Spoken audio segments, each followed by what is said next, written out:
You mean everything to me because I know you mean everything to Christ. And Christ means everything to me. And I called on the Lord. I said, that Father, this is real. Will you watch over them? Will you raise them up to be strong? I'm just a man with flesh. This is what you called for in your scriptures. You said they wore studs and fringes, they got it on. You said they follow the law, they doing it. You said under your house shine, they ought to love one another. And they doing it.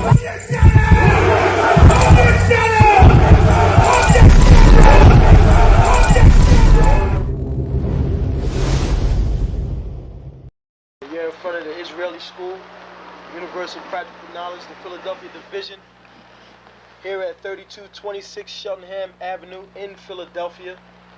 We're standing in front of the school right now, getting a description of the 12 tribe sign that's been painted by one of the brothers that was in the school: Judah, Benjamin, Levi, Simeon, Zebulun, Ephraim, Manasseh, Gad, Reuben, Naphtali, Asher, and Issachar. Those are the 12 tribes of Israel.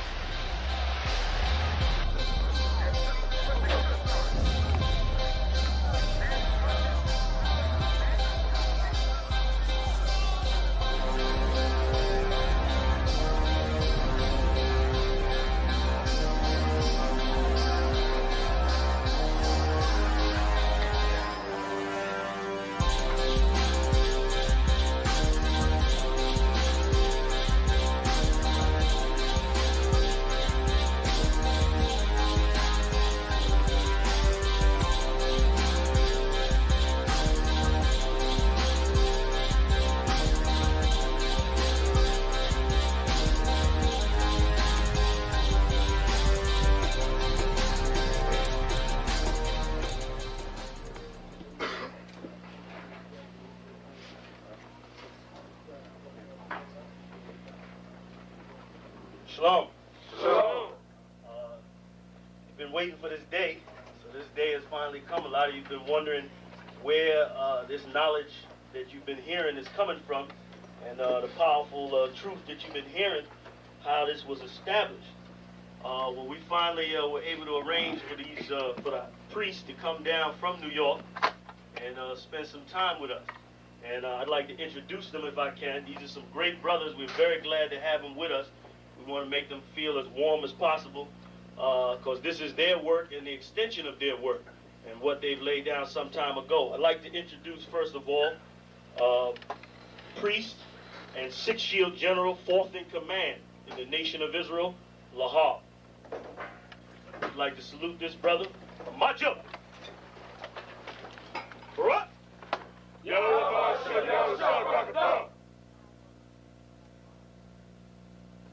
Yeshabim, which means sit. And I'm going to turn it over now to priest General Lahab. Good morning, brother. I'd like to say this, starting off, we're very impressed at your school here, and we're very impressed to see that the brothers and sisters in Philadelphia think enough of the Most High and the Bible and the truth and your nationality to be a part of this, because most of the brothers and sisters are running from the truth.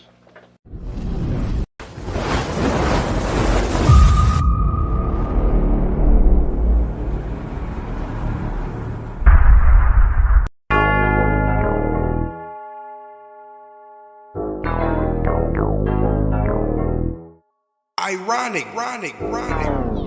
You know the truth is the truth, that's all I know.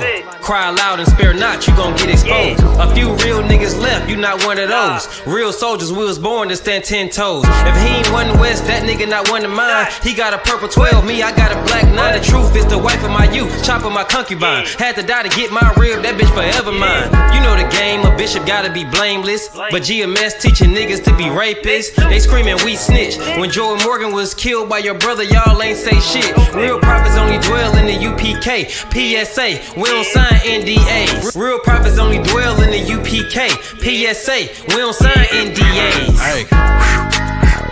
100 deep, 100 shields on, that's 100 priests. 100 boots, that 200 feet. Tongue like a sword when I fucking speak. Teach you how to fish instead of fucking leech. Stop selling drugs instead of trying to fuck with me. Knowledgeable, but I'm rude in my fucking speech. Life is about warfare, not no fucking peace. Hey bitch, I cry loud when I fucking speak. Make them wait a year before they fuck with me. Turn a street nigga to a fucking priest. Cause a priest and I promise you forever sleep.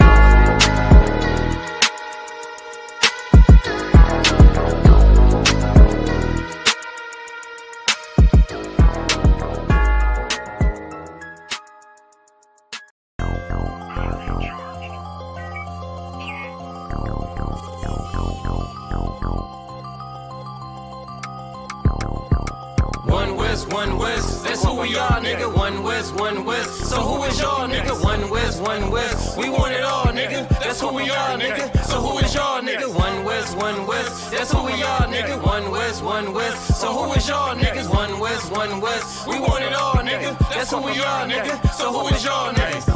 UPK soldiers got them killers with me. And I don't fuck with every spot cause it's too iffy. Real motherfucking prophet cause the Lord with me. But don't get that shit twisted, I got Drake's with me. Yeah, bitch, and that whole 50. Run up on me wrong, you gon' catch 60. Wait, you gon' catch 20. The other 30 for your homies, bitch, I got plenty. And I'll shoot this motherfucker till that clip empty. Taking orders from your bitch, you a fucking simpy. Shit, should be televised. The way I'm cutting niggas up, bitch, I'm a samurai. Niggas swear they in the truth, but telling hella lies. Stumping like you Greek, bitch, you Hellenized. The revolution gon' be televised. And what I see in my vision gon' leave you petrified. One West, that's who we are, nigga. One West, so who is y'all, nigga? One West, we want it all, nigga. That's who we are, nigga. So who is y'all, nigga? One West, that's who we are, nigga. One West, so who is y'all, niggas? One West, we want it all, nigga. That's who we are, nigga. So who is y'all, niggas? UPK soldiers lead cowards in awe. So fuck a gas stop, I came with 6 pumps in my car. My niggas ready to swing, we like kids at the park. So touch a chair around this bitch and we breaking your jaw. They think we Christian, but we not. Nothing about us is soft. I don't know what you niggas on, but that shit get you off. We booted up. We came to take zones for real. Black 40 under my garment, I be dressed to kill. Fourth dimension sit and linger, I be fresh for real. Putting scripts on your corners, but these here ain't pills. We rock covers. You official if you know those drills. Bread and water, you official if you know those meals. Yeah, you niggas soldiers get rolled over. You got police in your pocket, I got a judge in my holster. Oppressors out to get us, so remain sober. Or be chained to them chains till there's nothing that remains of us. A cult leader like Christ, we got the same culture. I bang on them, tell my enemies the reign's over. I up the sig and keep pulling like a chain smoker. The game ain't changed, One West stayed the same on them. One West, that's who we are, nigga. One West, so who is y'all, nigga? One West, we want it all, nigga. That's who we are, nigga. So who is y'all, nigga? One West, that's who we are, nigga. One West, so who is y'all, niggas? One West, we want it all, nigga. That's who we are, nigga. So who is y'all, niggas? Niggas talking prophets, yeah, we got plenty. We the reason why it's Israelites around the city. Call Kazak, tells a rock, bring Shamar out. We bout to slide on them, see what niggas talking about. Young dog think he wise cause he a Kemet head. That shit lame, they didn't survive, nigga, Kim is dead.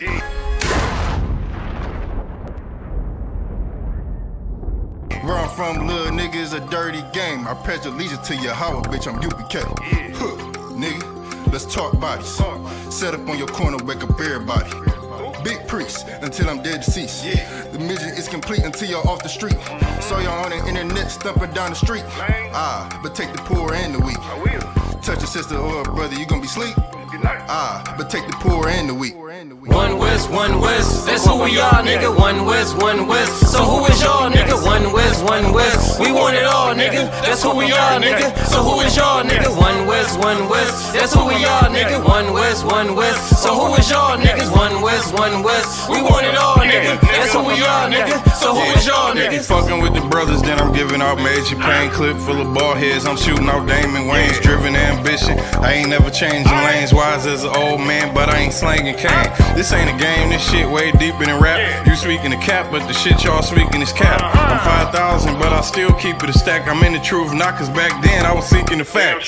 Crying loud for the niggas that's deep in the back. And the Lord with me, ain't no reason for keeping the strap. We peep the attacks, niggas say we ain't speaking the facts. Stealing breakdowns every time we teaching in class. Niggas snitching, y'all out here squeaking with rats. We be on the street corners teaching that Jesus is black. We on 120 25th Street, Harlem, nigga. You see where we at? One West, that's who we are, nigga. One West. So who is y'all, nigga? One West. We want it all, nigga. That's who we are, nigga. So who is y'all, nigga? One West. That's who we are, nigga. One West. So who is y'all, niggas? One West. We want it all, nigga. That's who we are, nigga.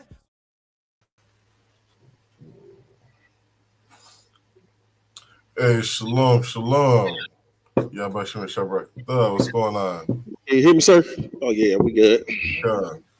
Y'all Shem Shabrak. I was Jamal Thaba Shem. Y'all was shot to the sisters.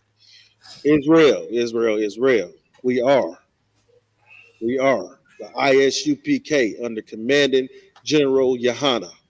Right, started 125th Street, Harlem, New York.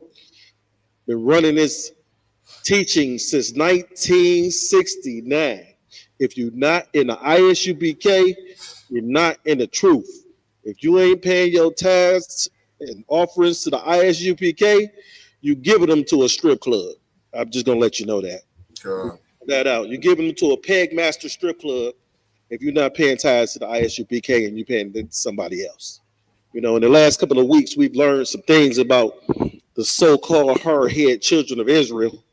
And we can say with confidence every single week that if you're not in the ISUPK, you're not in the truth, right?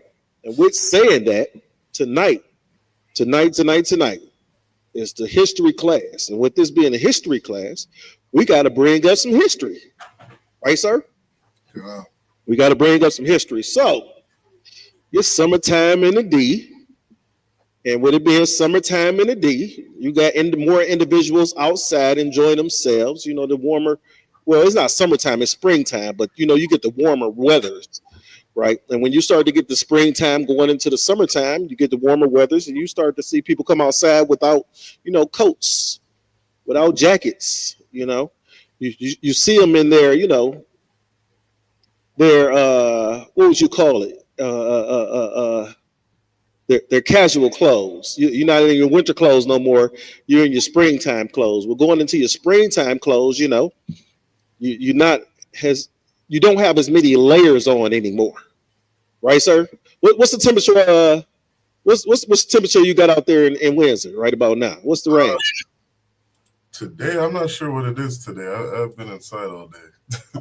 You've been inside all day. Well, let me tell you something. You know, yeah, I have to keep my cover on, my jacket on. But today, it's a little warm. We're gonna take this off right now, and we're taking it off. Look, I got on the t-shirt, UPK t-shirt. Look at me. But some people don't wear as much clothes as we do. You know, you rarely see one of them UPK soldiers in shorts unless they hooping.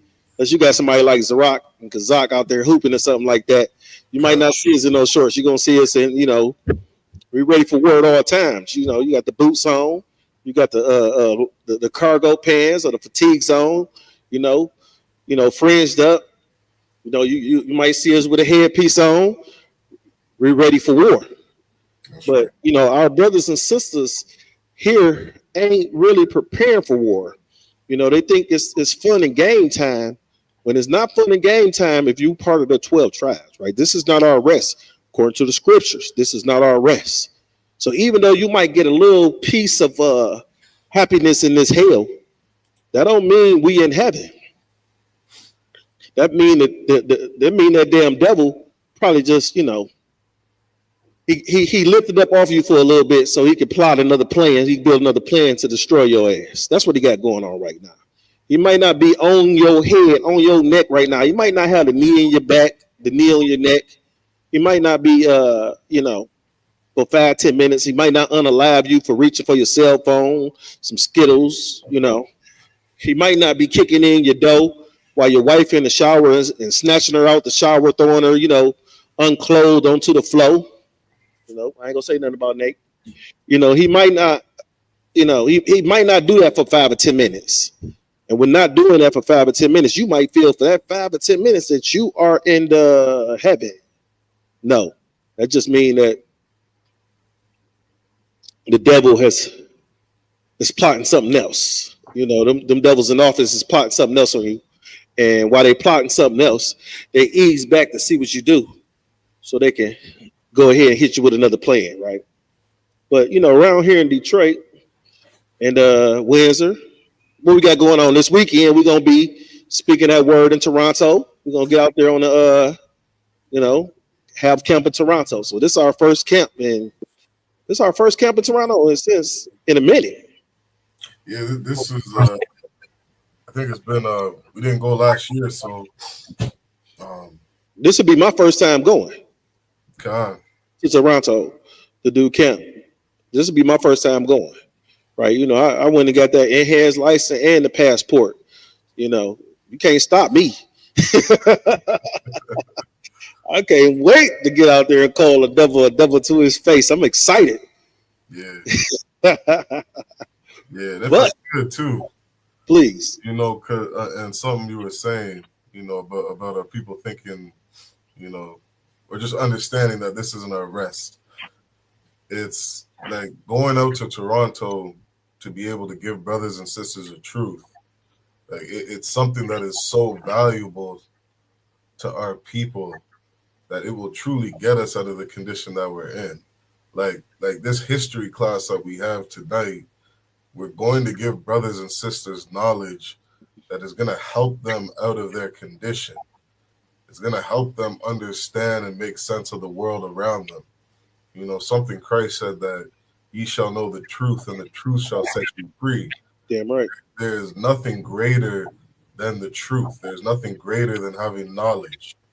You know, like the scriptures say, that knowledge shall be the stability of thy times.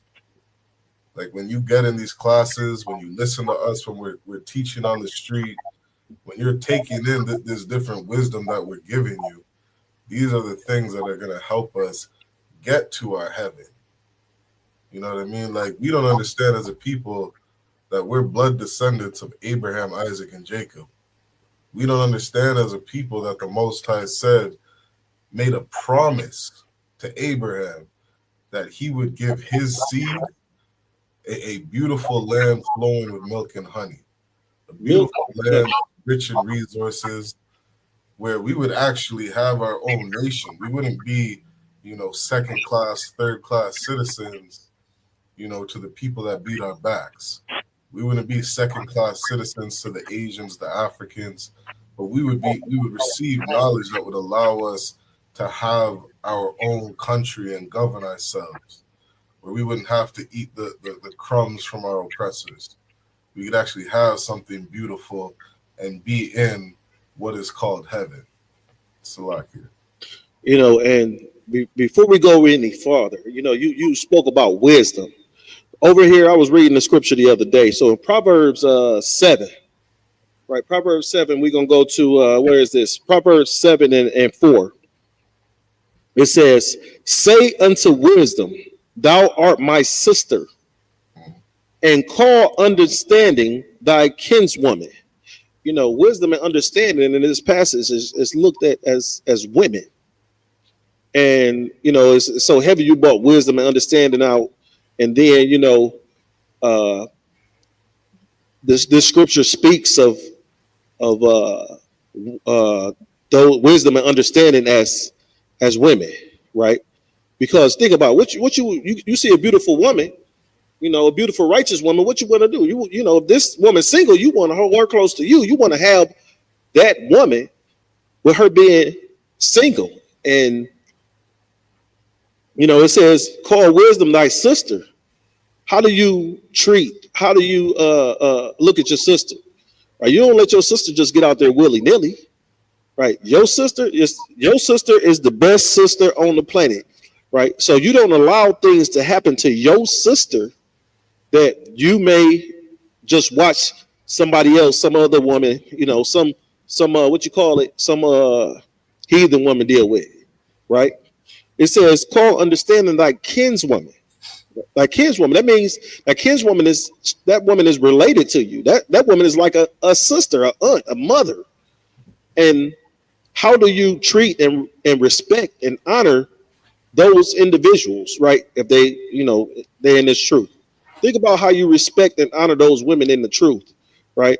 And that's how we treat and respect and honor wisdom and understanding. But let's get to the fun part. Y'all already know Officer Shariwan and myself like to create a little bit of controversy. So this topic, him and I we talked about a couple times earlier this week about this topic. Okay. And before we jump into our topic, we wanna say some we wanna let you know this is history. Sometimes history is harsh, right? Sometimes history is so harsh, it make you sick to your stomach from the things that were done to us in throughout our history. And this society tries to make our history start at slavery, right? So since this society wants to start our history of slavery, let's bring out some things that happened during slavery. What you think, sir? Yeah, let's get into that. Let's bring out some things. And before we Israel, my question is, before you got any questions or comments in the chat, sir? Rocky in here. Did he want to jump in? Who's that? I think Brock Yala out of was it Toronto? Oh no, he just we got brothers and sisters checking in. That's it. Oh, okay. So I got a question for you, Israel. For those 3 people, 2 people, 4 people, or 1,000 that's listening and checking this class out right now. We probably need about 2 million views on this class. So help us get the algorithm up. Like, share, subscribe, pay your tithes. That's a bar. Like, share, subscribe, pay your tithes. I'm about to get like Cap in a minute. So, right. So, does anyone out there listening know what a fancy girl is? Right? Does anybody understand what a fancy girl is? Hair done, nails done, you fancy. You know that song, don't you? I see you like you fancy, huh? Right? Does anybody out there know what a Redbone is? Anybody know what a yellow bone is? Sir, you know what a Redbone is? I'm sure. I don't know if they use this term in Ontario in Windsor. I believe it's just the skin complexion of a sister.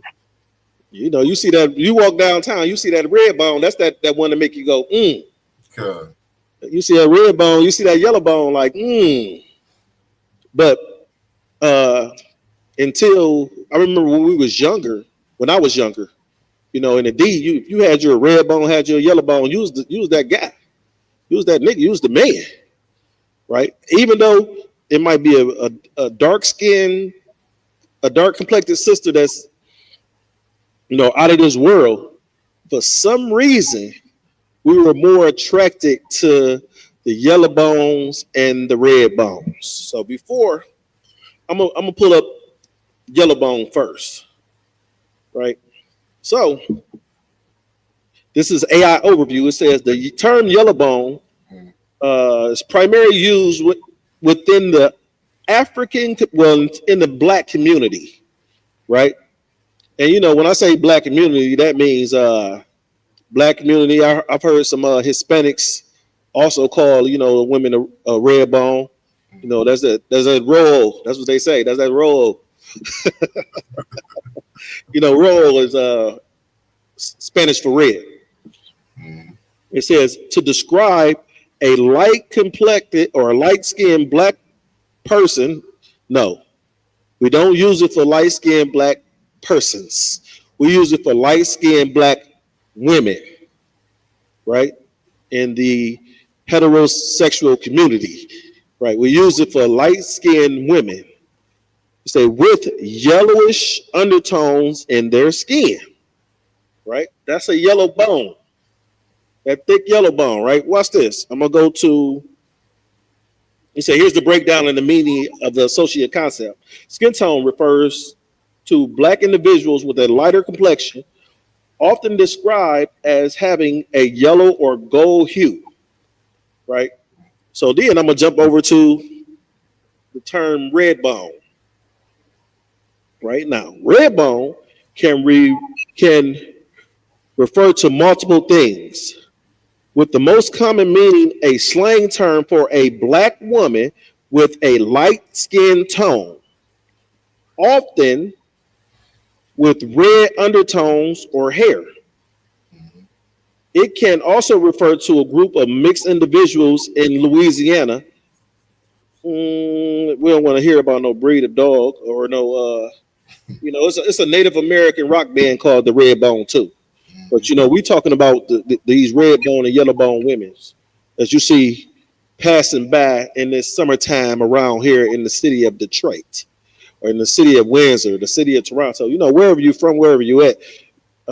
If you need some more breakdowns on red bone and yellow bone, please ask myself or my other one here, and we will break it down to you more.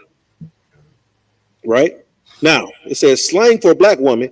Red bone is used as a term for a black woman with a lighter complexion, often characterized by a red undertone, skin, or hair.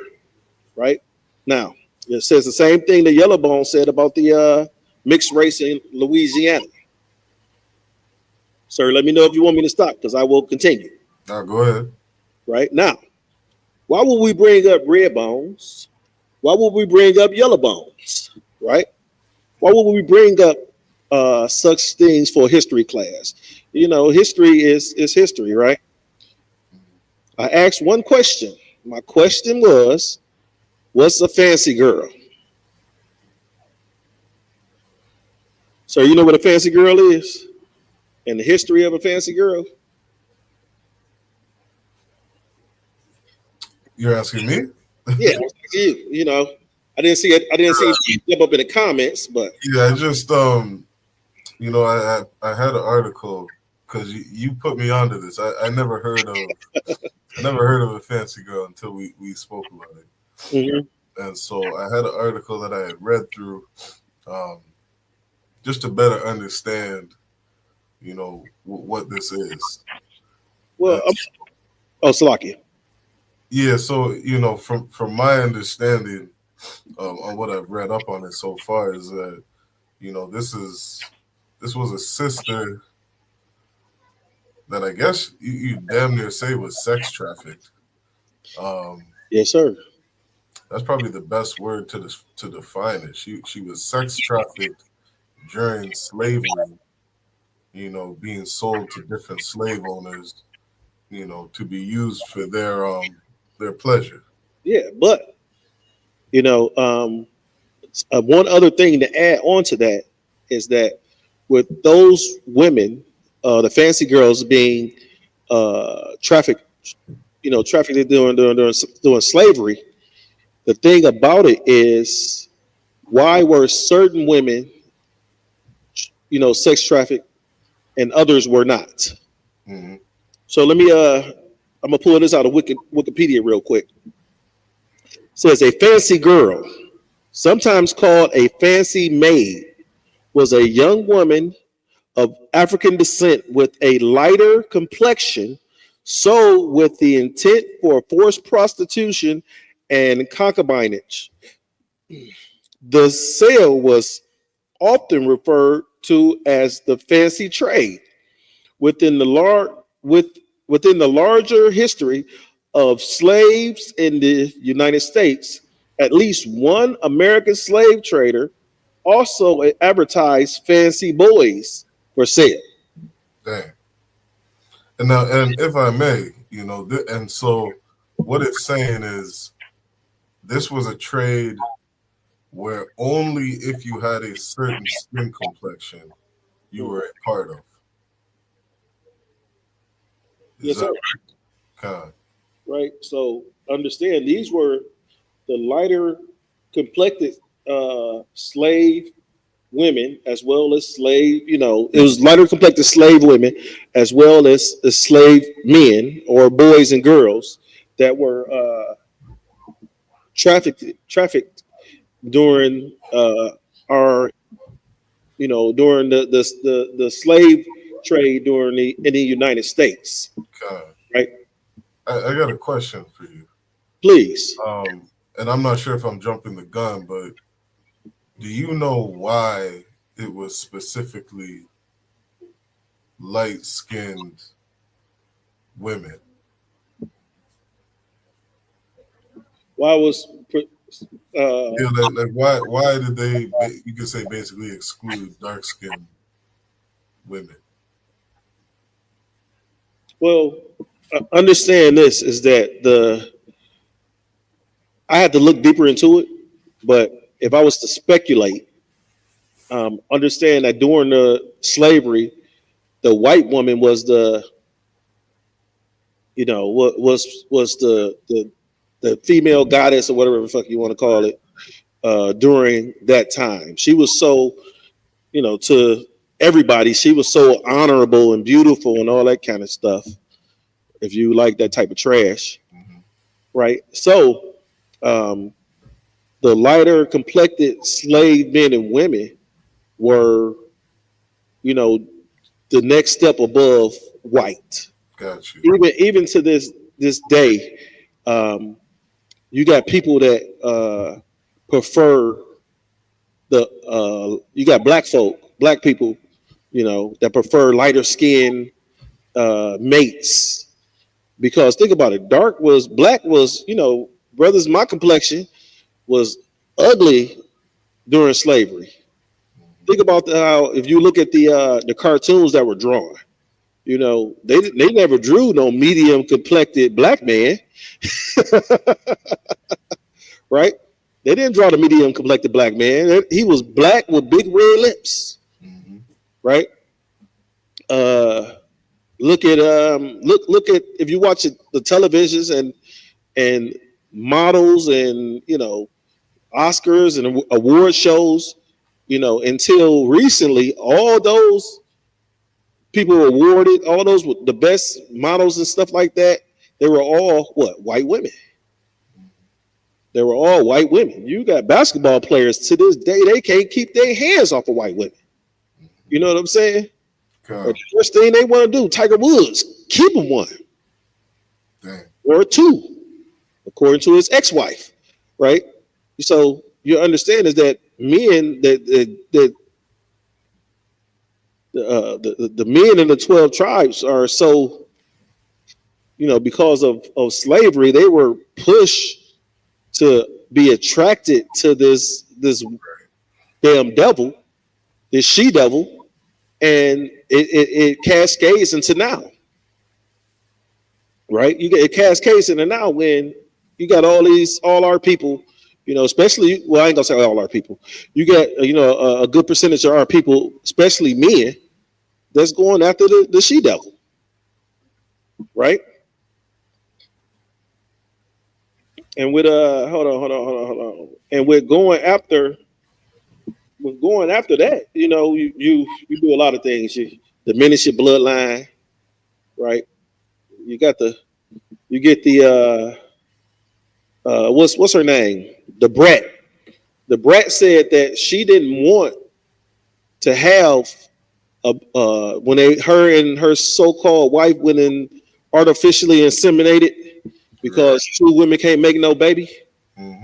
Right? When they went ahead and did that, the Brat looked at all the black men and called them ants. Yeah, I remember that. They actually made a joke and called them ants. They chose a white man to be the father of their child. Right? That goes back to slavery and conditioning. The sad part about it is this, who is that? Cat Williams. Cat Williams said it best. He said, you're going to have a white man with two strong black women as mothers. You shouldn't tell shit.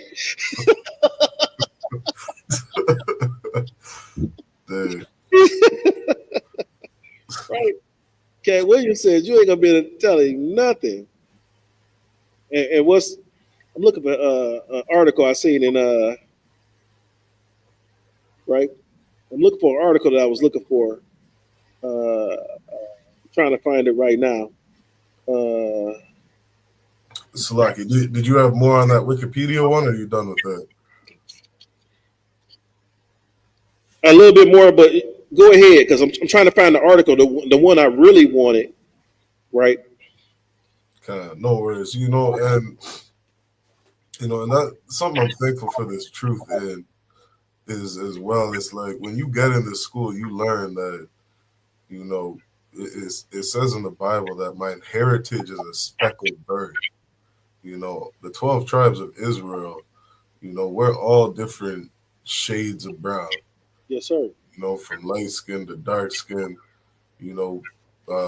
Like my one Ottawa used to always say, we got 12 beautiful flavors to pick from. You understand? And that ideology or that colorism that we suffer from as a people, we really got to throw that shit in the garbage. You know what I mean? When you really sit down and think about it, just to be able to view our people, brothers, sisters, whatever it may be, don't matter if you're light skinned, dark skinned, that means absolutely nothing. You understand? You can find beauty in hundreds of different colors. Everything except I don't know if I can say that. But you understand? It's just and even this ideology that I hear about, and maybe this is different places, maybe depending on where you grew up, because parts in Canada when I grew up, we never had a thing of light skin, dark skin. Nobody cared. And I remember it wasn't until I was I think I was 12 years old, and I moved to Florida. And there was a brother I was playing basketball with, and I don't know how it came up, but I guess somebody asked me my nationality or something, and I said I was black, and he said, "What? You're not black?" He's like, "You're red." And I was like, he said I was red. I was confused. I was like, "What?" I never heard that before. Where I grew up, it was around all Benjamin. Nobody ever said that, at least in the area that I was. He said I was red, and I was like, "Huh?" And that was the first time that concept of red bone, yellow bone, and all that stuff, I started to learn about. But just saying it to say, we didn't care if you were light skinned, dark skinned. You understand? We thought you were beautiful. If I could, a lot of brothers, we thought the darker you were, the more beautiful you were. You know what I mean? So I'm wondering if that has to do with the area you grew up in as well.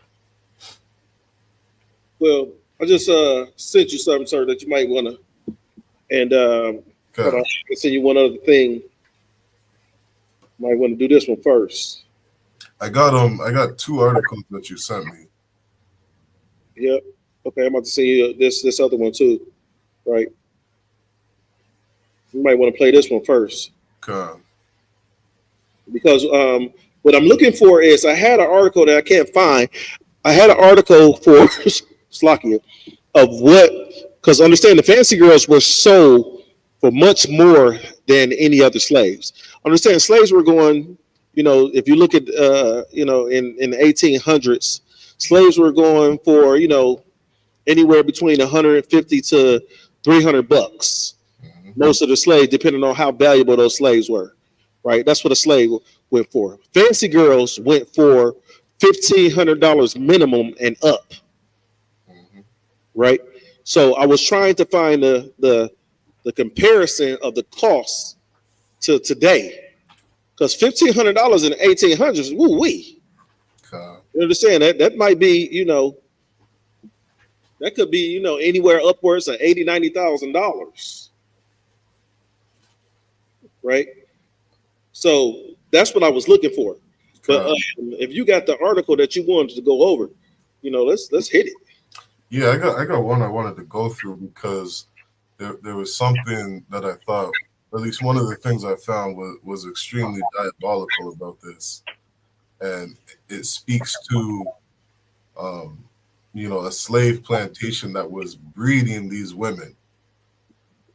Yeah. And they were breeding these women, for the sole purpose of, selling them, making money off them, which is extremely diabolical. So I'll bring that article up while I get your other articles. Let me share my screen real quick.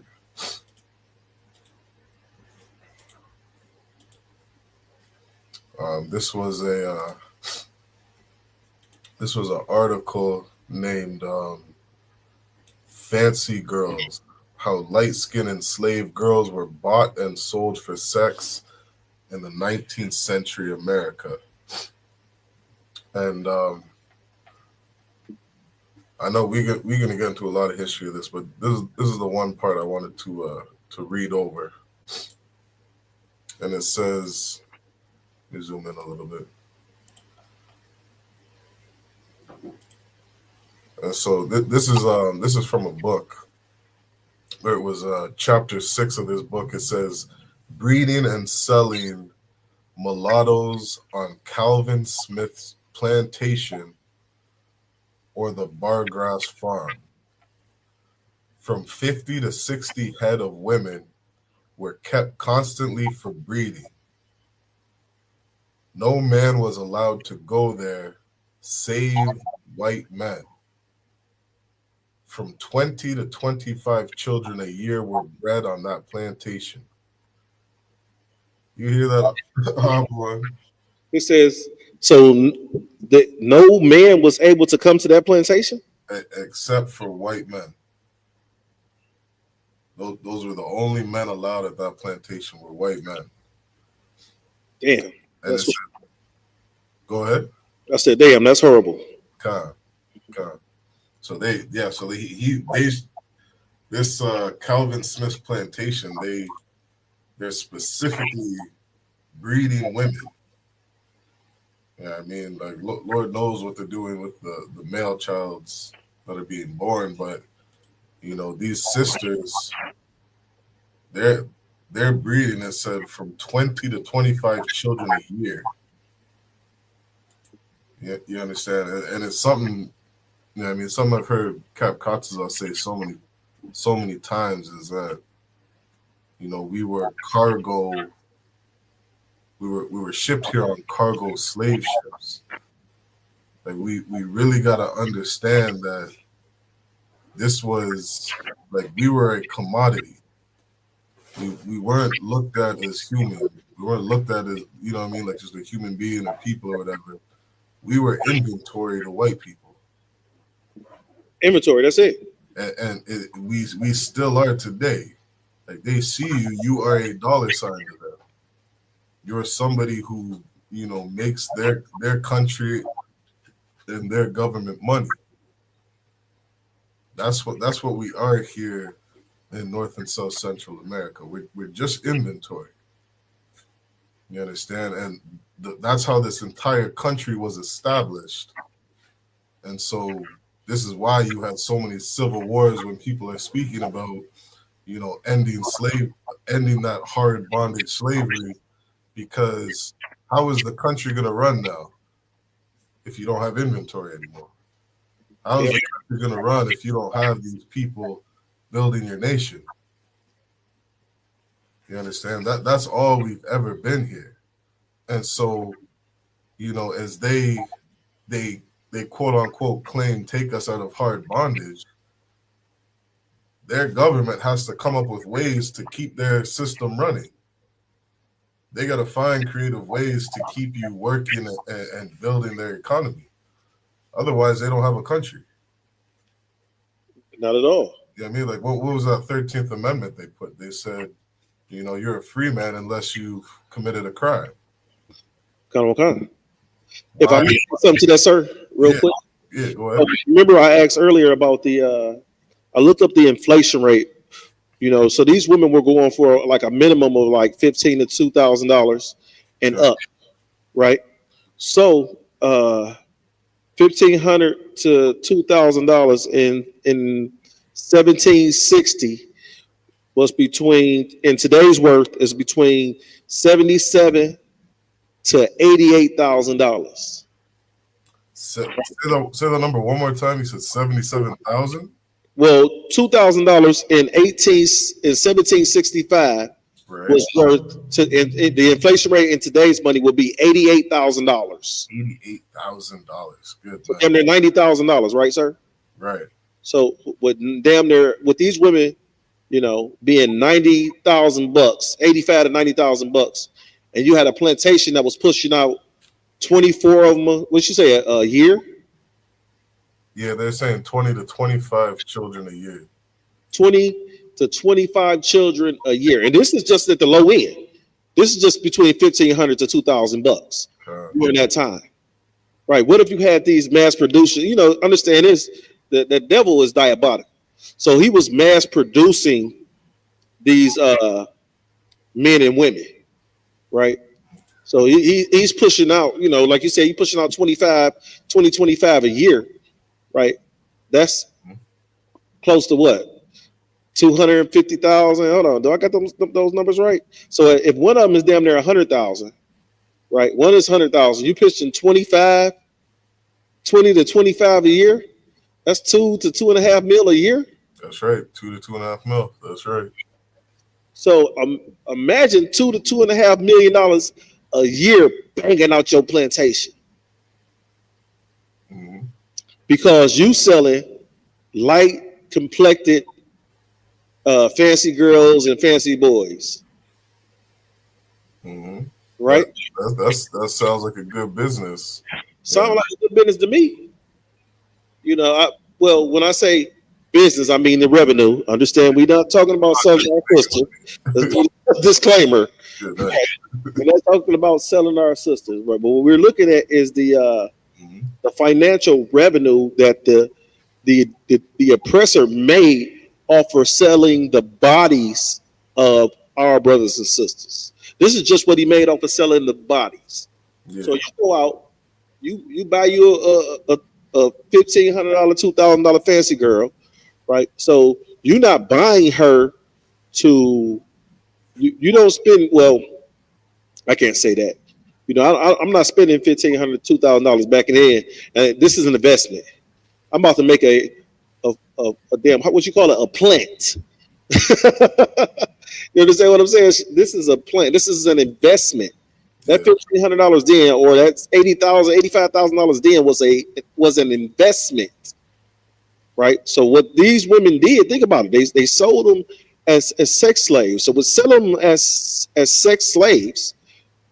They're going to go out and get willy-nilly and loose because they have to.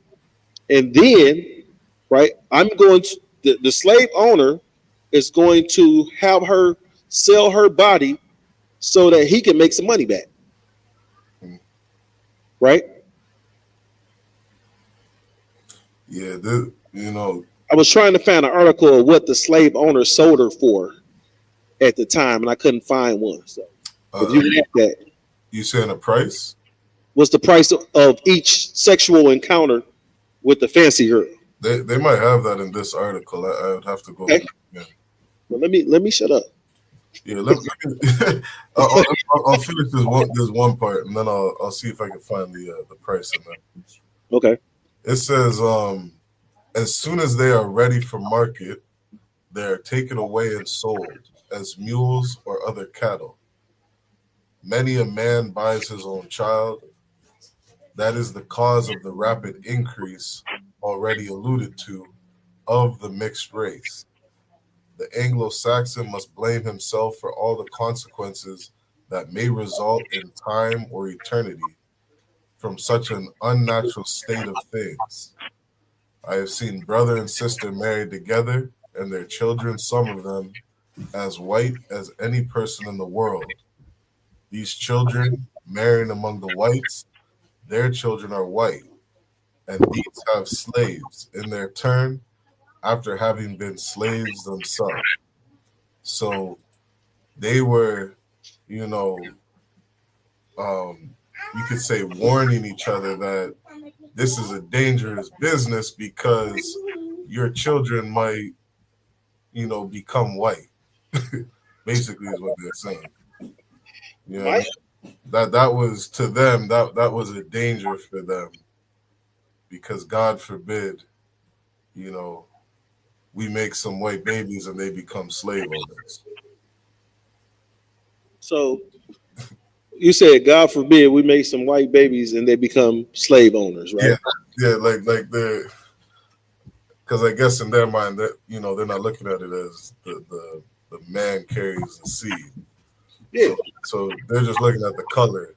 And so if these kids, you know, like what's that brother's name that plays ball? They always use him as an example. I can't remember his name, but he was a light skinned brother who married a blonde haired woman, and then he's an Israelite. They have a son. This child just looks like a blonde haired, blue eyed European boy. Yeah, but understand is that their issue is that they understand these slave owners, they sold, you know, these male slave owners, they sold their own children. These their own they trafficked their own children into the sex trade. These were their children because they didn't allow, think about it, at the plantation, they didn't allow any other men, you know, especially not no black men, no Native American man, no Hispanic man, to show up at this plantation that they pumping these fancy girls and boys out of. Right? I got a scripture for you, sir. Go ahead. Joel verse 3 and 3. Right. Understand is that us going into slavery was a curse. If you go back to Deuteronomy 28 and 68, it was a curse for us, you know, because we didn't follow the law, statutes, and commandments of the Most High God. That was a curse. Deuteronomy also speaks about in and I should have found that scripture. It also speaks about that, you know, they would take, and I'm paraphrasing, they would take away your children and you don't have no strength in your hand. You can't protect your children, right? It speaks about that. But Joel 3 and 3 is it double downs on it. It says, this is Joel 3 and 3. And they have cast lots for my people, and they have given a boy for an harlot, and sold a girl for wine that they might drink. Right. We was all financial commodities to these people. Right. You know, I was talking to my biological brother the other day, and you know, I was picking with him because he had dated a devil, and you know, things went sour. And right, and the first thing, you know, after they get into that argument, you know what happens when y'all break up? You was big man Digo, and now all of a sudden you nigger. Right? And I told him, I say the problem is that if you know, if it wasn't for, you know, the Most High intervening, right? If white people would have treated, you know, their slaves similar to the way they treat their dogs, niggas probably would have never wanted to get out of slavery. Look what these devils do to their dog. Dog lick them in the face, sleep in their bed. They making cook food and, you know, give them coats and jackets and stuff. Think about what they do to a dog. So imagine if the slave owner would have treated the black man, Native American man, Hispanic man, just like his dog, his favorite dog. Niggas wouldn't want to leave slavery. Slakia, sir. Yeah. Yeah, no, it's so true. It's a sad reality.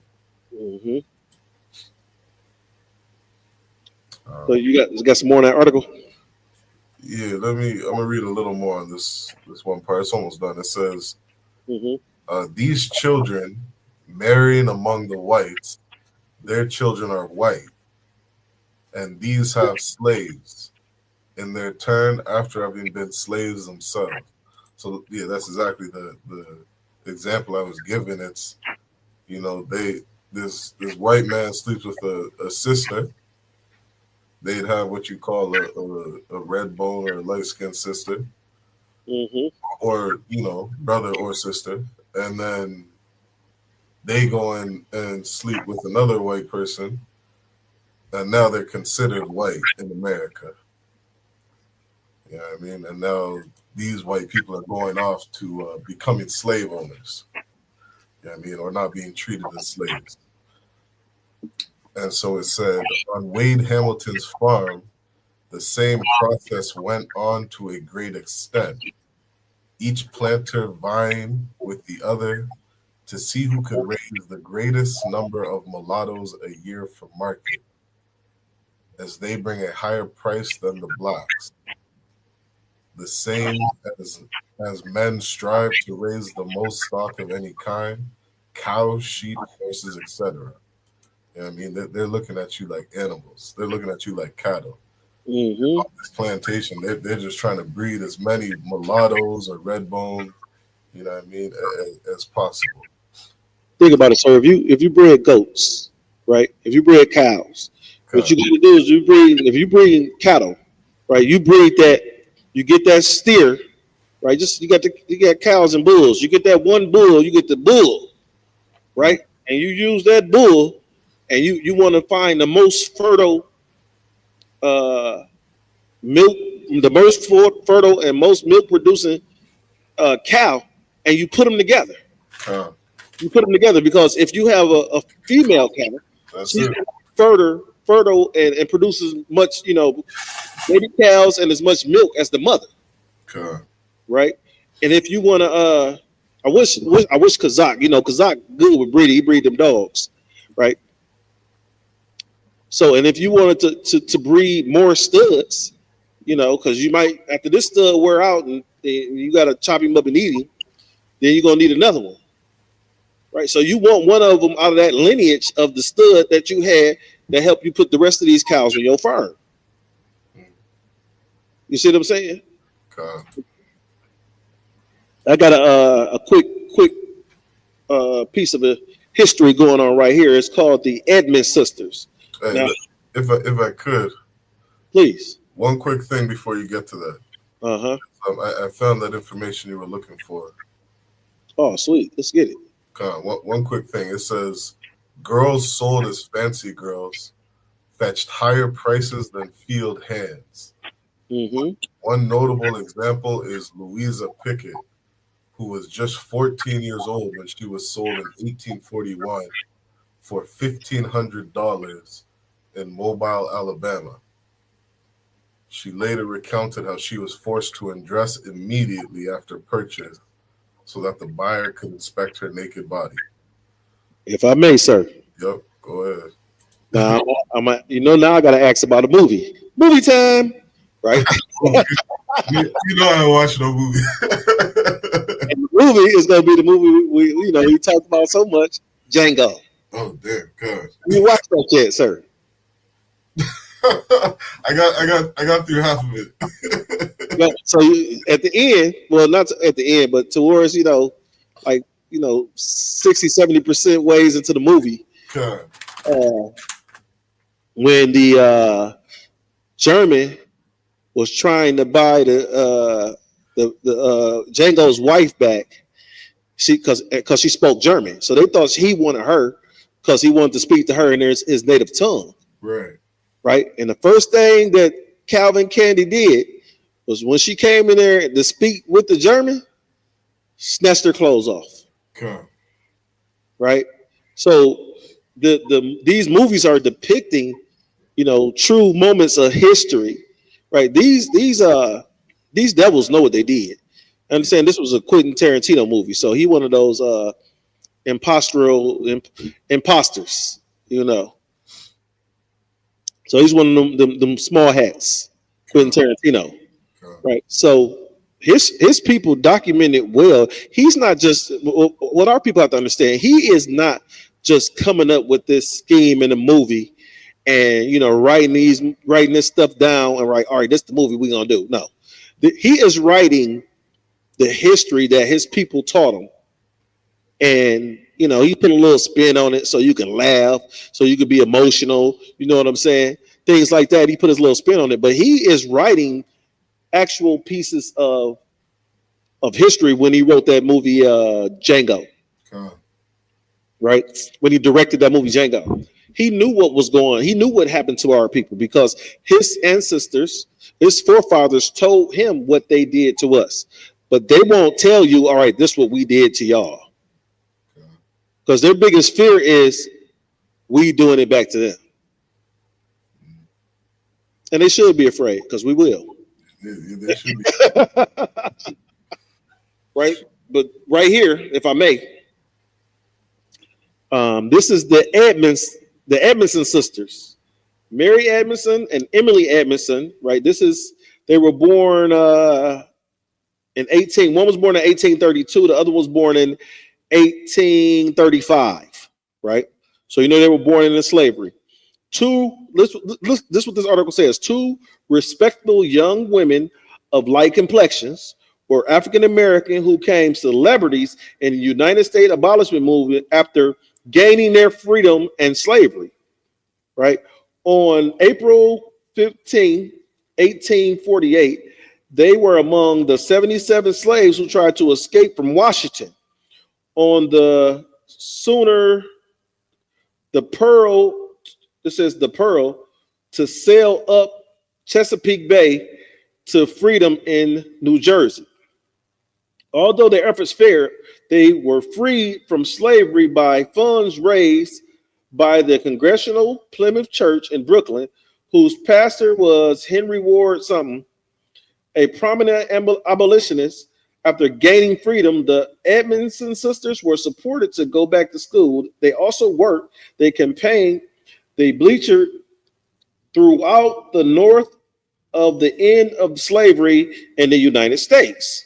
Now understand, these were two light-complected slave women, right? We already know what they did to the light-complected slave women, right? We can go into the earlier life, and it says, you know, like they fought to be freed from slavery, right? But once, you know, once you capture a slave, you got to beat him. If a slave escaped, you got to beat him. So they go from being, you know, fancy girls, we're making $1,500, $2,000 to field hands. Now you're only making, you know, $150, $200, $300 because they tried to escape so many times, right? Which is nuts because if you're a slave, what do you try to do? We do it we want to escape this slavery so bad that it was a term. Do you remember the term that the slave master came up with he said it was an ailment for slaves that keep escaping. It was like a escape slave syndrome. Oh, Khan. Yeah, they had the what was that called? It's on the tip of my tongue. Look it up. Let me look it up.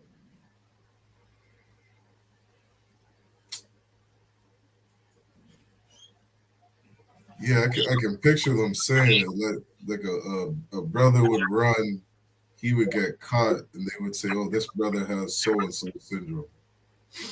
I can't remember the name of that. Shoot.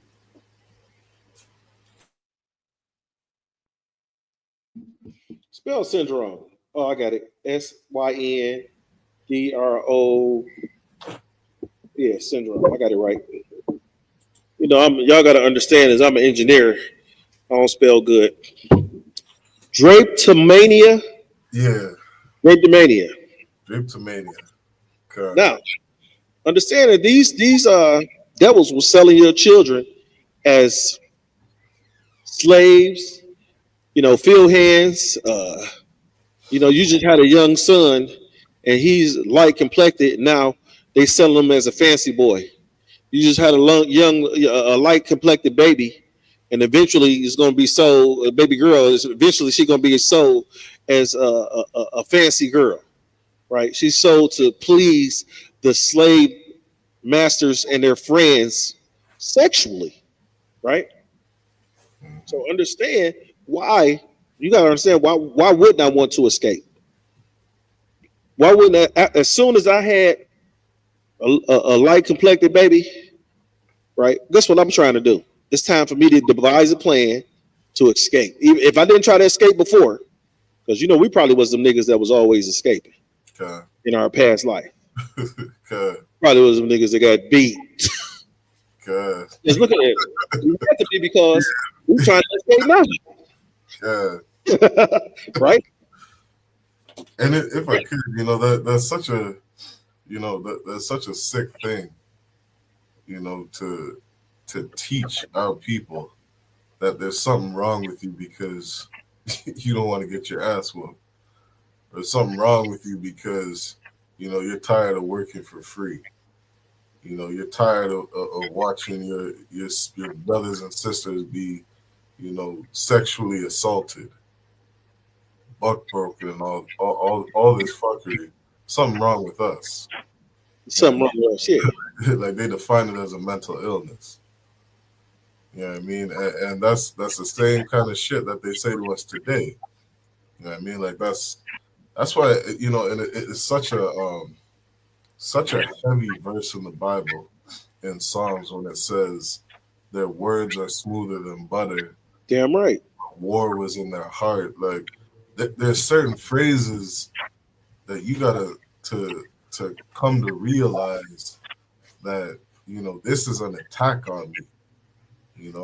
Somebody, if I say I want something better, and they want to look at me and call me crazy, or they want to look at me and what do? They yell at us where I can't get a job.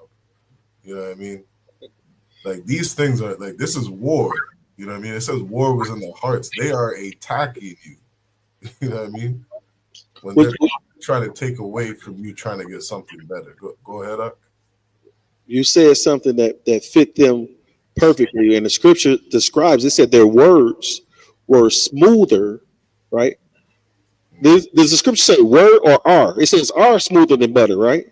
They are smoother. Their words are smoother than butter, right? So they're gonna sweet talk you. They're gonna do the same thing to you your Christian pastor does. He's gonna tell you what you want to hear. He's gonna sweet talk you, right? He's gonna tell you something that's going to dummy down your water down your feelings, your emotions, and the issues that you're having. And these are the same things as you see on these modern day, jobs at these plants, at these facilities that's owned by these oppressors. They try to water down and talk you down because you're the enraged black man or black woman that don't want to be in slavery no more, right? So you're trying to escape. And I tell my people all the time, when you're on these jobs, don't talk about how you trying to get into real estate, or you're trying to start a car shop or something like that to these oppressors, because they're going to ask you, one is that what's better than being here at the big three? What's better than being here at one of these fast food places, right? It's not that it's something better. It's not something better for you. They don't want you to get out of servitude, even if they're in servitude, right? I used to watch this show, and the show was about people going out finding these, their dream houses and stuff like that. I can't remember the name of it, right? So what I noticed is that I seen a sister, every now and then you will see a sister and a brother on there, right? And the sister, she would be a judge, and the brother would be an architect, right? So, or the brother architect, the sister a judge, and then they're they would have like a 1.5 or a $2 million budget, right? So they got a 1.5 $2 million budget. So they got these people, house hunters is what it's called, I think. Right, they got these people going out and they're looking for this house. But I would watch this same show, and then I would see the oppressors come out there, and they were like, "What you do for a living?" She's like, "Well, I'm a florist, and he's a dog walker." Who fucking dog you walking? Right? Our budget is $3.5 million. What budget more than the judge and the damn architect? How? Right? How? And I could never understand how their budgets were more. This, SOB walk dogs, right? Who dog you got? Michael Jackson and Prince dog, You know, who dog you walking? You walking a Warren Buffett dog? Whose dog you walking? But you know, that's some of the crazy things that go through my head in this slavery. I want to escape. Speaking of escaping from slavery, the term drapetomania, is that how you enunciate it? Drapetomania? Drapetomania. Yeah, drapetomania. That sounds right. Yeah. So drapetomania was a proposed mental illness that in 1851, now remember that slavery so-called ended in 1865. They didn't come up with this drapetomania term until 1851, right? So slavery only got 14 years left, according to American history. American physician Samuel A. Cartwright hypnotized as the cause of enslaved Africans fleeing captivity. No, hypothesized. Let's say hypnotized. Hypothesized as the cause of enslaved Africans fleeing captivity. So his hypothesis was that the reason why these slaves kept trying to or wanted to escape is because they were suffering from drapetomania. This hypothesis was based on the belief that slavery was such an improvement upon the lives of slaves that only those suffering from some form of mental illness would wish to escape. Now, they discovered that back then. They said slavery is such an improvement from what was going on with you before you became a slave that you have to have a mental illness to want to escape, right? But a boy wanting to be a girl ain't a mental illness, right? A brother want to put the hacksaw Jim Jug into his junk, you know, want to hack it off and say I'm a girl. That's not a mental illness. So your lifestyle was so bad in the past that you changing your gender, and I'm just comparing it to drapetomania, that you changing your gender and then you don't have a mental illness now, but because your life was so good then and you wanted to escape slavery, what's better than slavery? You suffer from a mental illness? Yeah. I got another paragraph for you. You said Cartwright specifically cited the tendency of slaves to flee the plantation that held them. Since slaves happy with the conditions would not want to leave, he inferred that such people had to be sick, impervious to the natural order of things, right? He says he published an article about black slaves, illnesses, and idiocracies in the Bow Review. Contemporarily reprinted in the South, Cartwright's article was widely mocked and satirized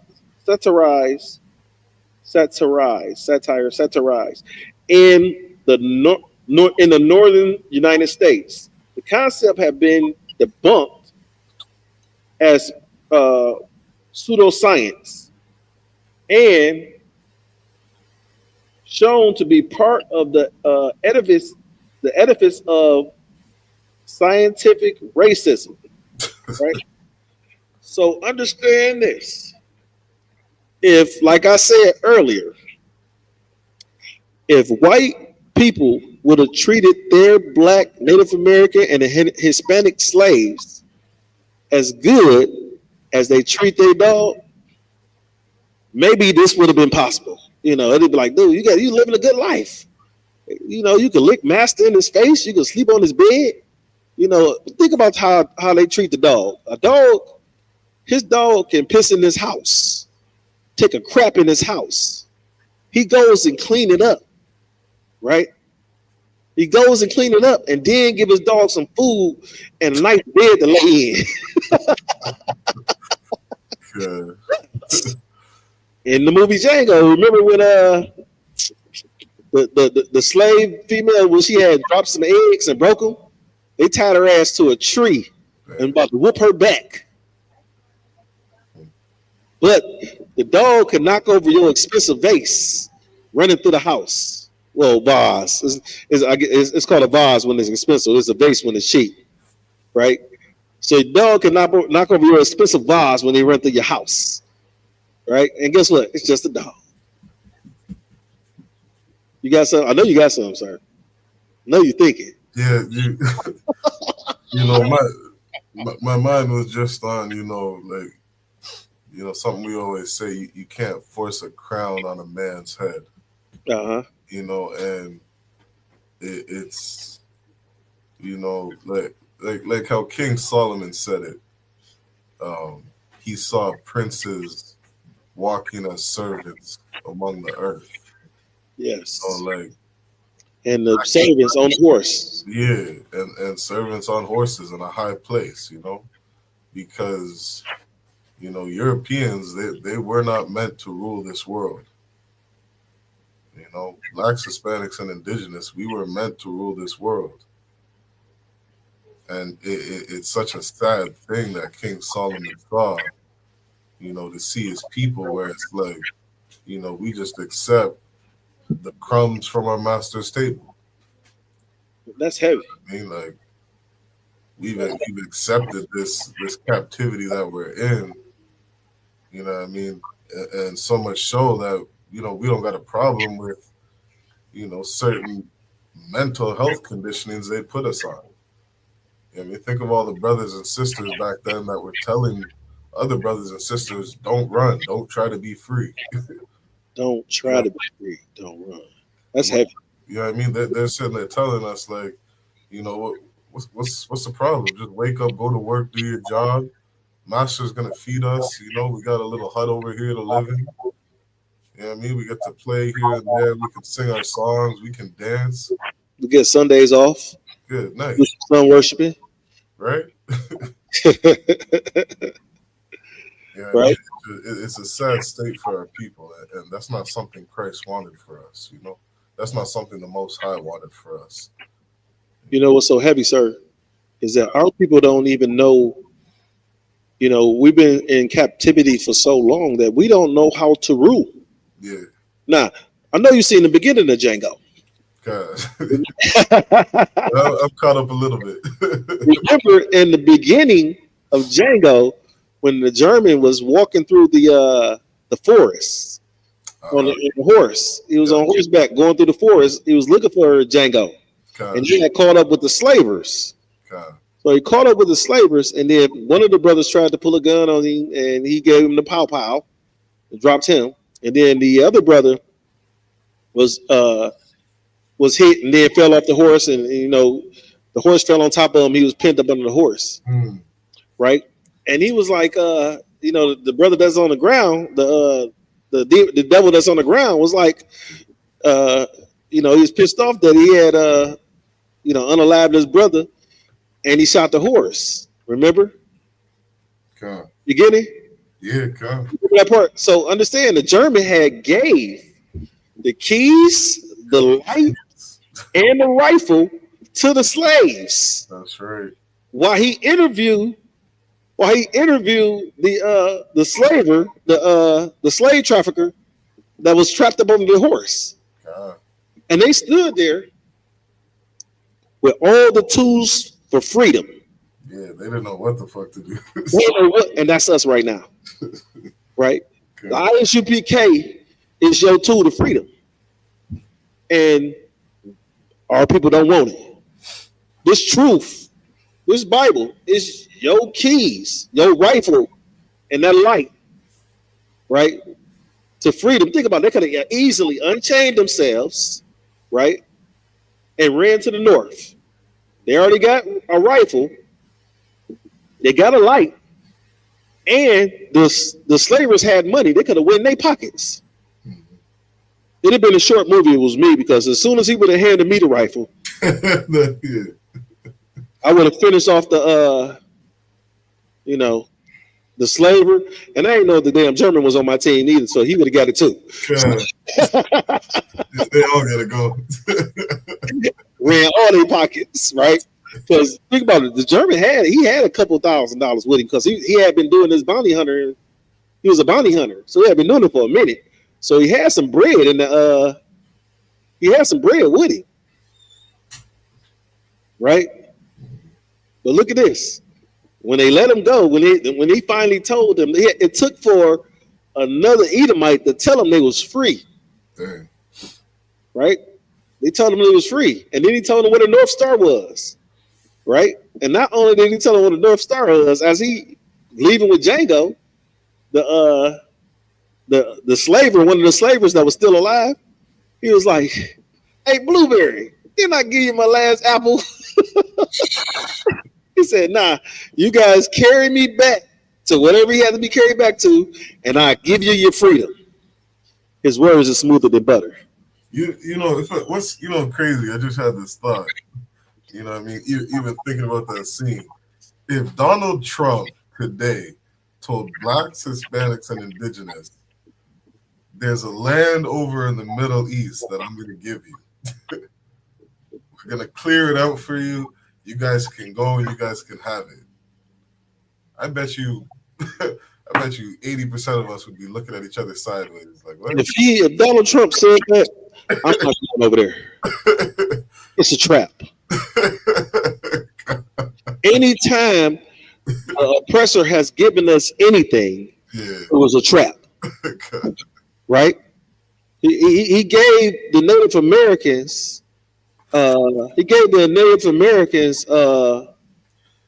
blankets. Right? He gave them blankets. He gave them reservations. Good. You see what I'm saying? He gave the Hispanic, the Barrios, right? And you know what he gave us? Crack. So anytime the oppressor give you anything, it's a trap. I got to look at it as a trap. You know why? Because he's never given us anything that was good for us. Name an oppressor. Even if you look at the NAACP, it's ran by oppressors. It don't do nothing for us, right? It doesn't. They come out and march and cry, and that's it. They're the big brothers to Black Lives Matter. They're nothing. Nothing, right? I told a brother the other day, because he was trying to tell me it was some good in there. You got some. What did he say? It was some good white folk. Damn. And that was funny to me because how can you say good and white folk at the same time? And he said it in the same sentence too. I was surprised. I'm like, bro, you got dreads. You supposed to be down with the African dashiki or something, whatever. You're supposed to be super pro black. That's what they put out. That's what they put out in all the movies and the music. That these idiots with dreadlocks is the proest of the blackest, right? And at the same time, they're the ones that smoke blunts with you, destroying the temple, destroying their own temple. So I'm supposed to follow this fool? He's destroying his own temple. Man, I'll take you one further. That dread got a white woman at home.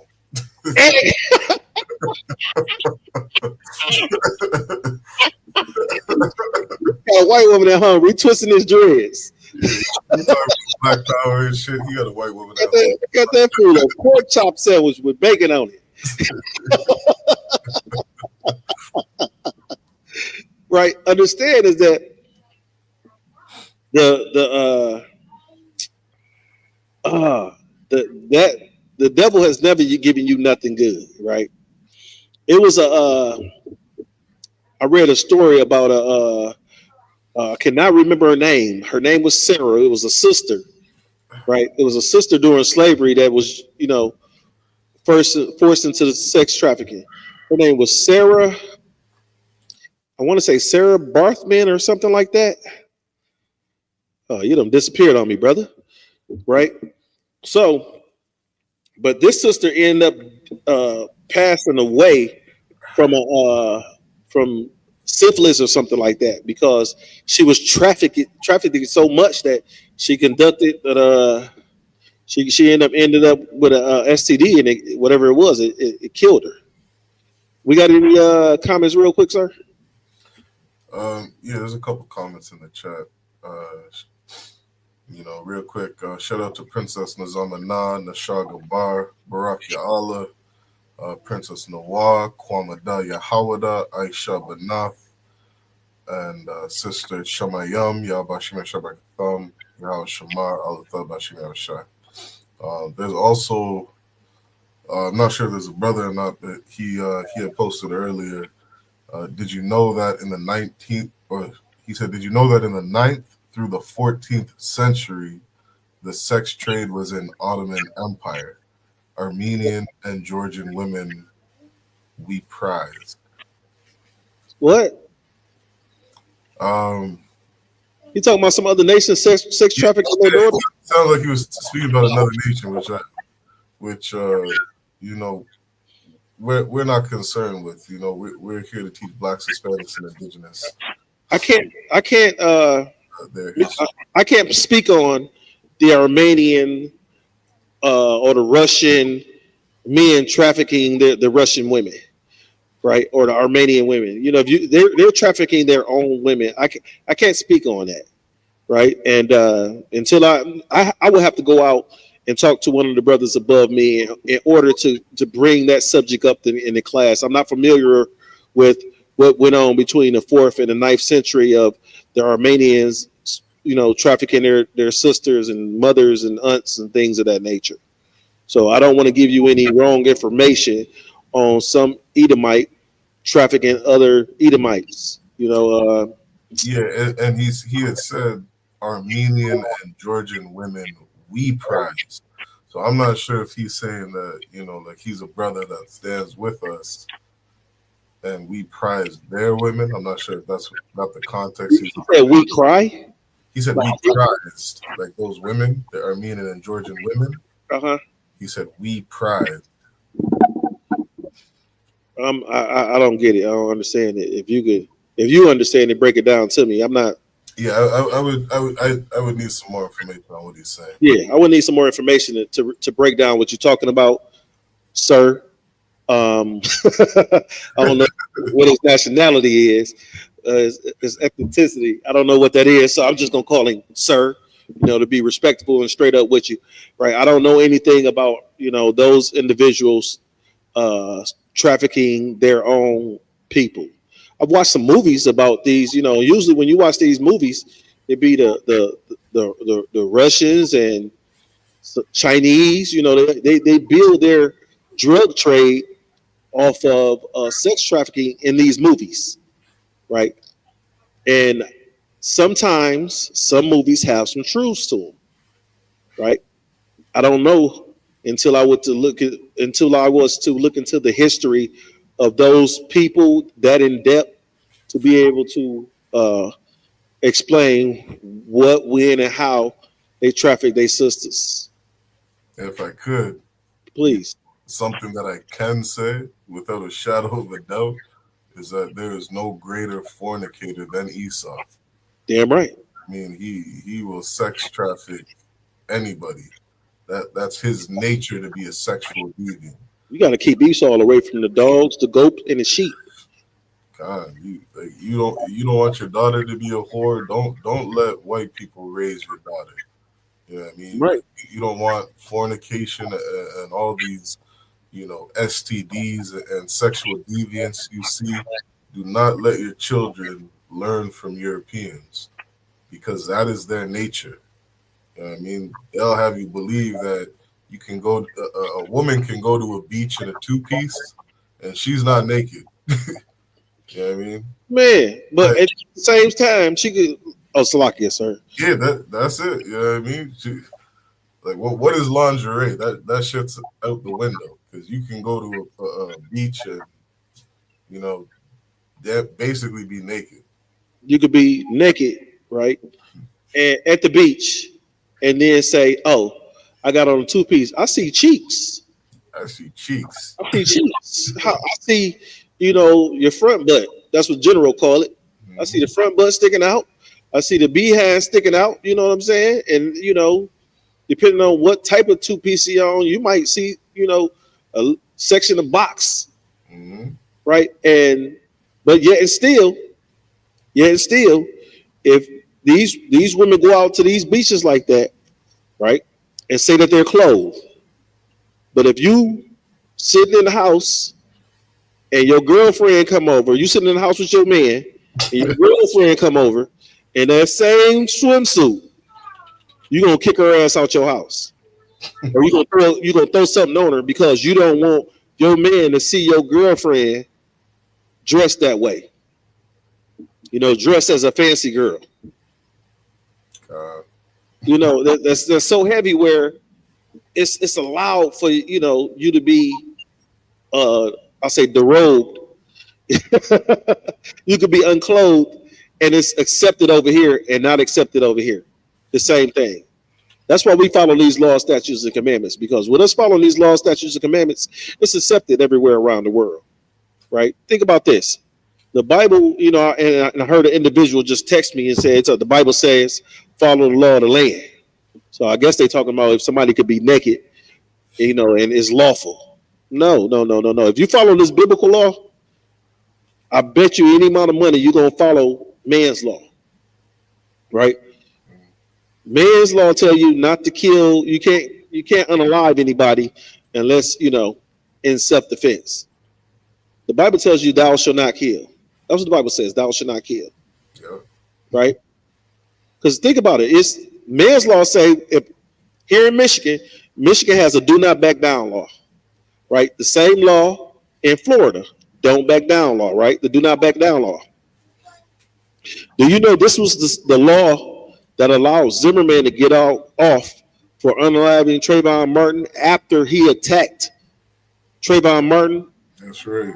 Trayvon Martin started to defend himself, right? Now, he probably dropping them 5-4 Bs on the Edomite, and the Edomite pulls out a firearm and unalives this young black man coming back from the store to his father's house in a financially well-off community. Because to Zimmerman, niggas can't have money.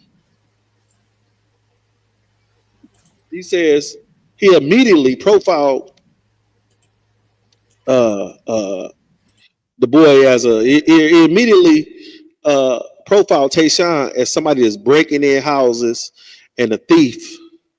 And he said they always get away with it. Never asked him any questions, ran up on him and told him to hold up. So he immediately became when I say he, I meant the Zimmerman immediately became the authority. Right? He the law. Zimmerman the law now. When the law told him to leave him alone and back down.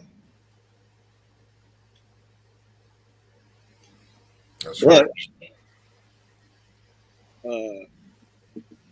We in this, I'm gonna say it like Tupac said it, white man's world.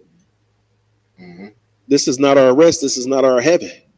Not yet. But when Christ returned and cracked that sky, and these individuals go to war against our king, and he knocked that, he finished them off within an hour. Right? When he finished them off within an hour, then will begin our reign. And guess what we're gonna do? We're gonna treat these Edomites like they was good dogs. We're not gonna do like they did us. We're gonna at least treat them as good as the dog. Yeah. That Edomite and talked to Christ, and she said, "What? Can the dog eat the crumbs?" And I'm paraphrasing from the children's, from the children's table. That's right. And the dogs eat the crumbs from the children's table. Understand that black folk, when you have a meeting, when we used to have gatherings with the family, we would have the adult table, and you got the children's table. Children's table was always messy because what? Kids spill food, spill drinks, right? And this Edomite, she just wanted to eat the crumbs that fell from the children's table, right? And Christ was merciful on her.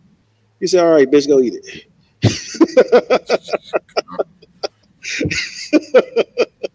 And you know, her daughter was healed because she knew her place. God. Because she knew her place. Yeah, and if I could, Abuan, you Please. know, because on this point of, you know, these fancy girls, like that position for them is so fitting. You know what I mean? Like it takes such a cruel, uncompassionate human being to do something like the sex trafficking that they were doing. You're gonna breed women to look a certain way so that you can sell them as sex slaves. Why would the Lord want you to rule this planet Earth? Why? You know what I mean? Like it says, when the wicked rule, the people mourn. Yes, sir. These people that are ruling the earth are an absolute virus.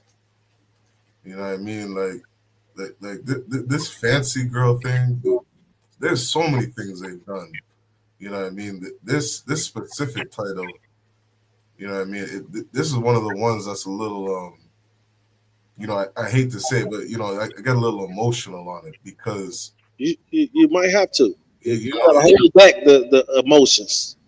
God, like how you could do this to a little child, a little girl, a little boy.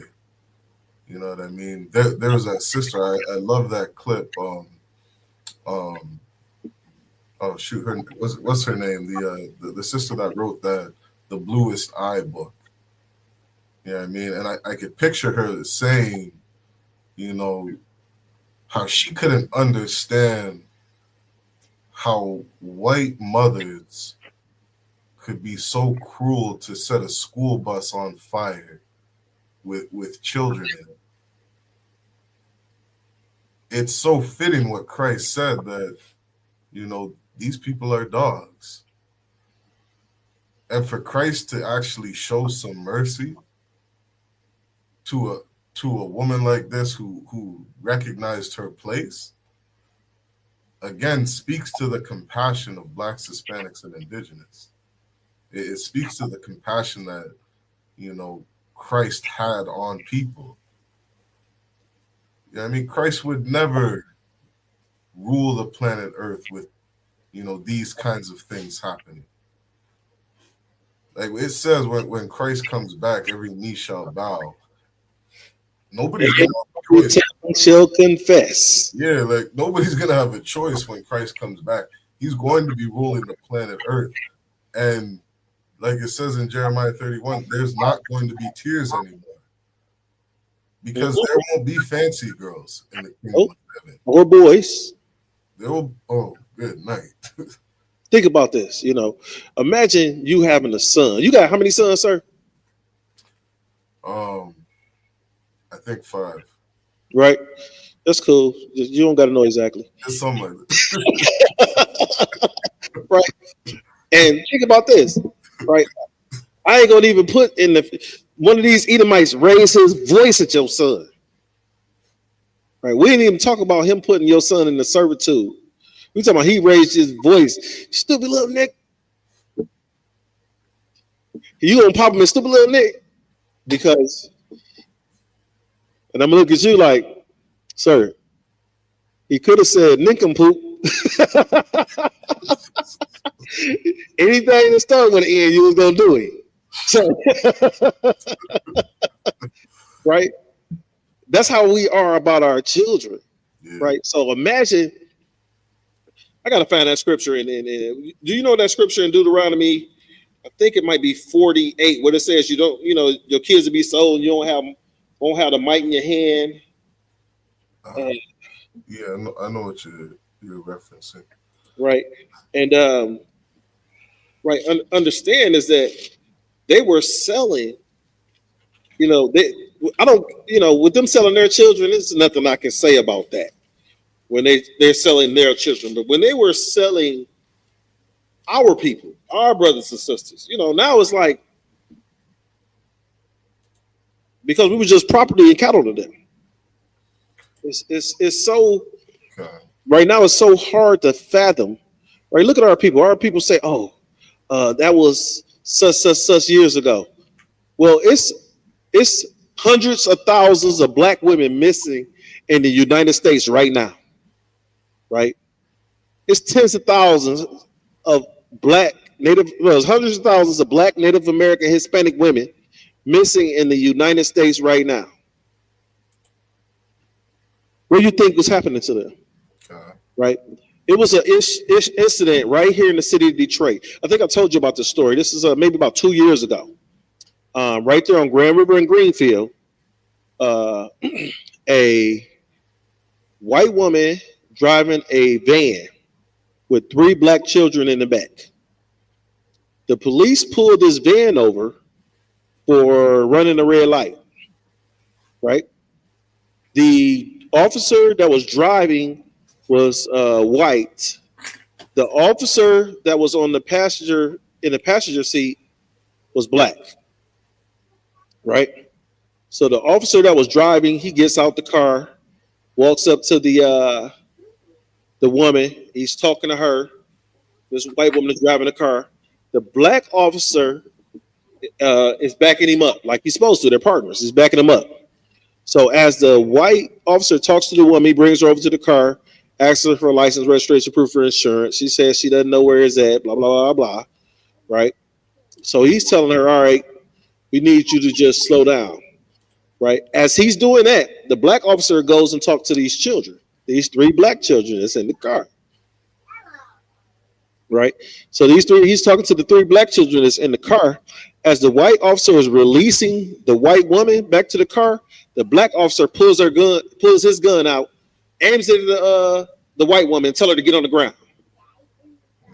His partner is oblivious. His white partner is oblivious to what's going on, right? So even though this black officer has pulled his gun out, this white officer still has not pulled his gun out to back up his partner, right? She ends up getting on the ground. The black officer goes over there and handcuffs her. The guy say, his white partner say, "What's going on?" He said, the black officer said, "I talked to the children." This woman lured, now it's 3 children, their ages were between 6 and 10. He said, this woman lured the youngest child into the car. So the older 2 children didn't want to leave the youngest child, so they went with him. When he walked up to the car, they're in the back crying. So he's trying to figure out why they're crying. And he said, well, he told them what happened. Like, hey, he lured the little sister into the car. Once they lured the little sister in the car, they got into the car so they can be with the little sister. They didn't want to separate from her because they didn't know what was going to happen to her. Trying to protect this baby sister. Imagine if it had been 2 white officers. You'd have had 3 black children that disappeared off the face of this earth. You never know, right? And the issue is that they police us so heavily that they give themselves a pass, right? I don't know if you're familiar with what's the white boy that just got out of jail that dope dealers praise, White Boy Rick, right? White Boy Rick was making millions of dollars selling dope at 14, 15 years old. He worked for the police until they couldn't benefit off him no more, and then locked his ass up. They give their people a pass when our people, to them, we're cattle. We're something they can make money off of. Come to find out, that same van that had them kids in it was stolen. Right? So if, just say you or I had a stolen vehicle, right? You or I had a stolen vehicle. It's no way in hell these officers, this white officer is going to walk up to the car without his gun out.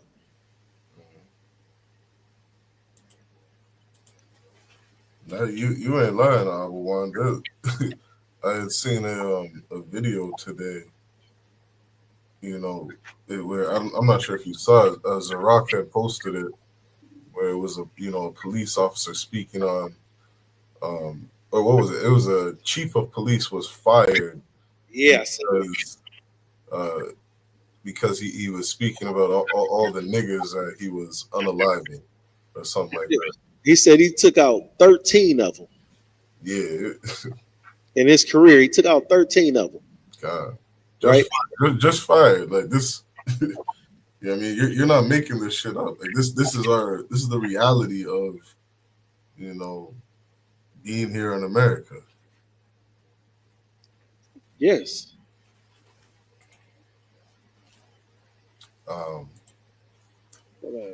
If I could, I had a video that you had sent me on the fancy girls. I didn't watch it. I'm not sure if you wanted to Please. You know, let's get back on subject. Yeah. You know, we could talk about the how diabolical this oppressor is to us. We could go on and on and on with that. All right, but let's get back to the fancy girls, because I might have to give me a double shot after this class. You never know. This is something I didn't think that was going to be as touching. Step back in time to the 1800s in the United States. It's lucky. Just let me get my volume up. Okay. Or let me know if you can hear this. Okay.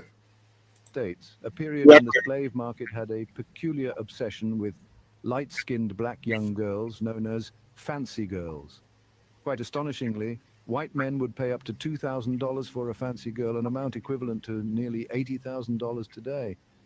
To put this into perspective, with $2,000, one could acquire 500 acres of land, or even Pause that. So you got to understand is these fancy girls were worth 500 acres of land. Damn. Right? 500 acres of land. Imagine if you had 500, and look. Remember, you said the one plantation was selling 20 to 25 women a year. That's right. So what's 500 times 20,000? What's that? 100,000? You gotta be trying to count and shit. You know that. What's that? 500 times 20 is 10,000. Yep, 10,000. Right. So he's selling 10,000 acres of land a year. You're a real estate guru. Yeah, people don't realize, a lot of people don't realize the amount of wealth that has been passed down, you know what I mean, from generation to generation to our oppressors. Like, they have so much accumulated wealth. Like, it's so biblical that it requires, when it says in Revelations that they shall, you know, pay us back double. Like, you had us in captivity for 400 years. Do you know how much money you've stolen from us?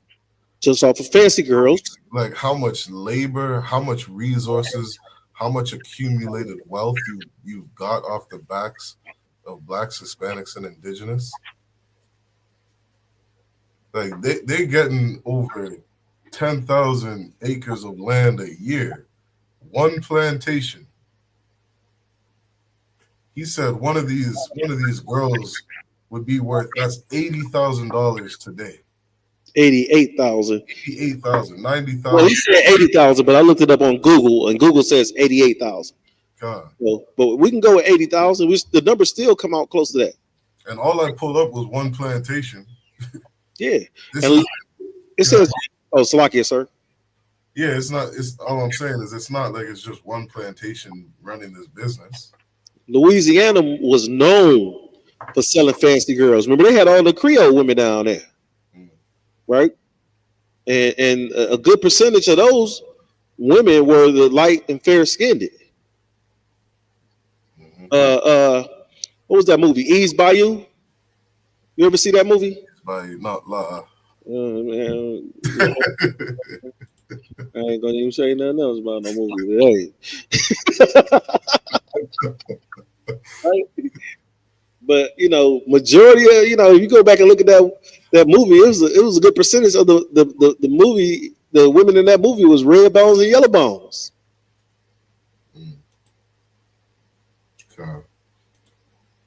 Yeah, so understand is that like I said, Louisiana was one of the biggest profiters off of fancy girls, right?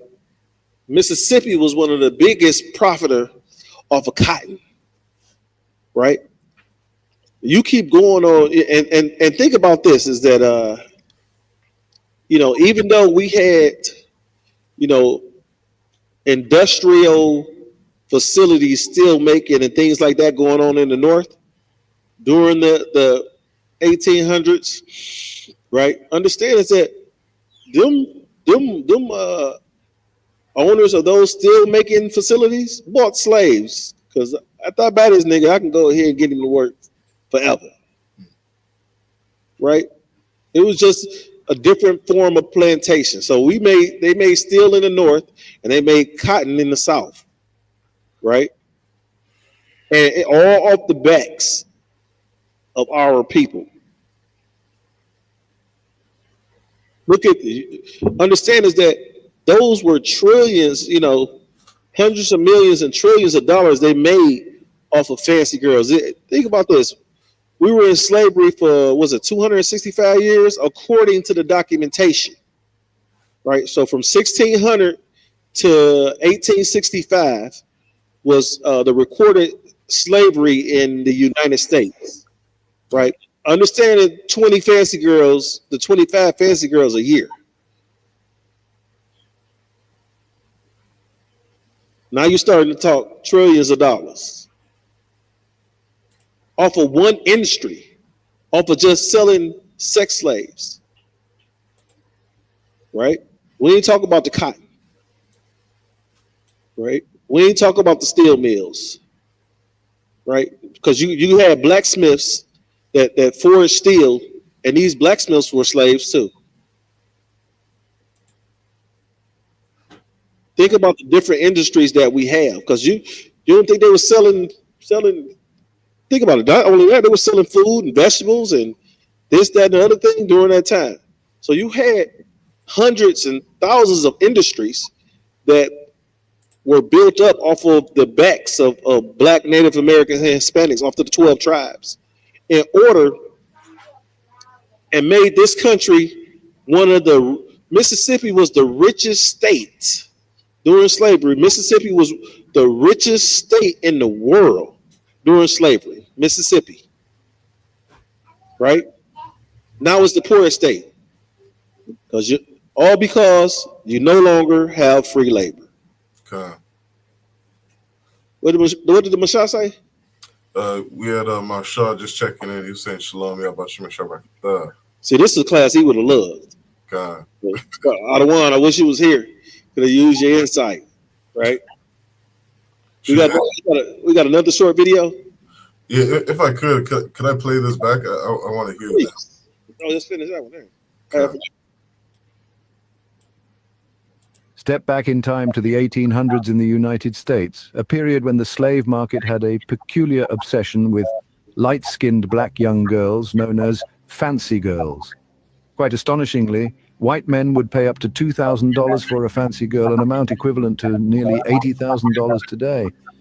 To put this into perspective, with $2,000, one could acquire 500 acres of land or even 5 premium horses. A skilled craftsman of the time would need to work for a staggering 10 years to earn this sum. And brace yourselves, one of the highest prices recorded for a fancy girl was a whopping $5,233, around $200,000 in today's money. Indeed, owning a fancy girl became a status symbol among slave traders, gamblers, and saloon keepers. A dark chapter in history, yet one we must not forget. Damn. They paying $200,000 for a black woman. Damn. $200,000 for a black woman. That's what them dowries gonna be when Christ returns. Get your weight up.